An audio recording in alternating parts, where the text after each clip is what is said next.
Hello! Thank you. Oh dear, who's that? Let's not get bogged down. Right, we're being very overly cautious in case there's a Leona Lewis type situation.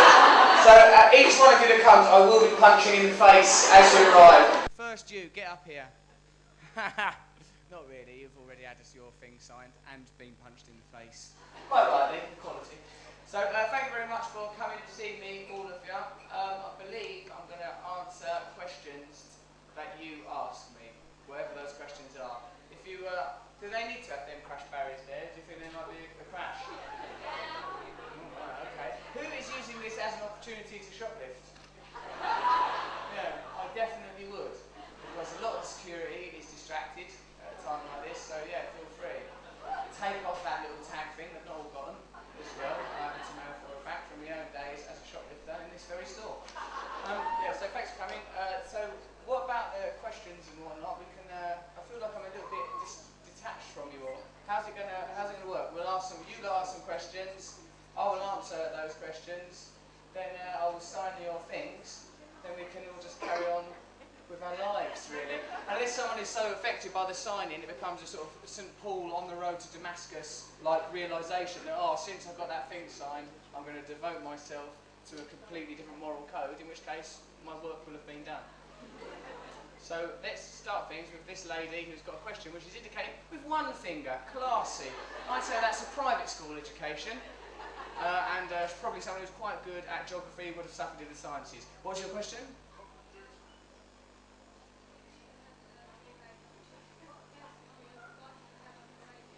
If I'd had free reign opportunity, what guest would I like to have had on my radio show? It would have been nice if Andrew Sachs had answered his phone. In retrospect, Andrew Sachs would have been a good guest, because then maybe the radio show would still be going. He'd answered his phone, you know. No one ever mentions that side of things. It'd be very quick to condemn me, but is it that hard to pick up a phone? So yeah, Andrew Sachs I'd like to have on here. Who else? That's it, we had really good ones, didn't we? Noel Gallagher came every week, Oliver Stone. What, love? Bowie?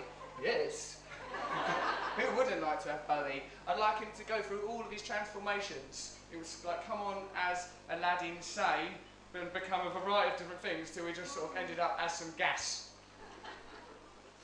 That's, yeah, so I would like Bowie. Thank you for this, that possible guest suggestion.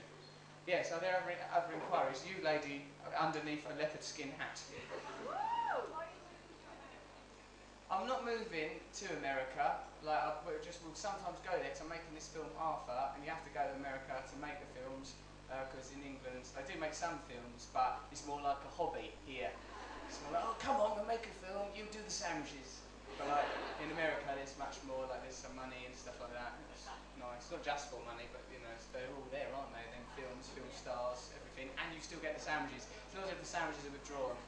But I will always live in England. Yes, you there, fellow lad. Matt Morgan, he slipped into a new dimension. So in a parallel universe, Matt Morgan of the Radio 2 show is doing exactly this, but in a sort of a shop called Her Master's Vulva, which is a rival to HMV. Yes, young lady. Why did I cut my hair? But, it's still there. This is my hair. Do you mean why have I not got that elaborate cloud upon it? I stopped doing that because you know sometimes like when you look at photos of yourself when you're younger, you think, fucking hell, what was I wearing? I look stupid, look at my hair. That happened to me just over the course of one evening. But it's still there, I could do it at any time. If I really concentrated the muscles of my scalp, it would elevate. Yeah, someone quite far back has got their hand up in the air near the blonde lady. Yes?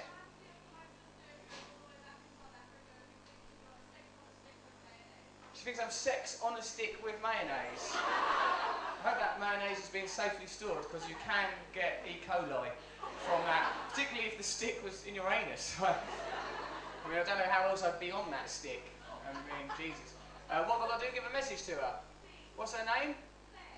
Hello, Claire, in South Africa. Well done on ending apartheid, but there's still some work to be done on racial equality in South Africa. I'm looking forward to the World Cup. Hooray! There's my message to Claire. Yes. Hello, love. Yes. It is not true that I will be in the next Pirates of the Caribbean just because I look a bit like a pirate. People like, when they're casting, hang on, that guy, we won't have to waste money on costume.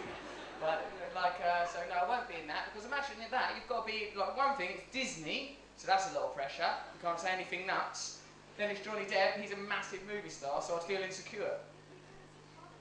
I'd be good as Johnny Depp's brother. Actually, you're beginning to sway me. I'm going to phone that fucking mouse. I'll just leave an answer message if you don't pick up. So no, I don't think I'll be in that. Any other inquiries? Yes, love. I'm writing another book at the moment. It's good, it is. Bookie Wook 2. This time it's personal. Out for next Christmas. I'm writing it at the moment. It's hard. Book writing takes ages. Doing stand-up, look at that, it takes this long. If we'd film this, cut out some of the boring bits. Done. Book, ages sitting there typing, all hunched over a computer, fingerless gloves, never stopping to masturbate because it's godless. That's no life for a man.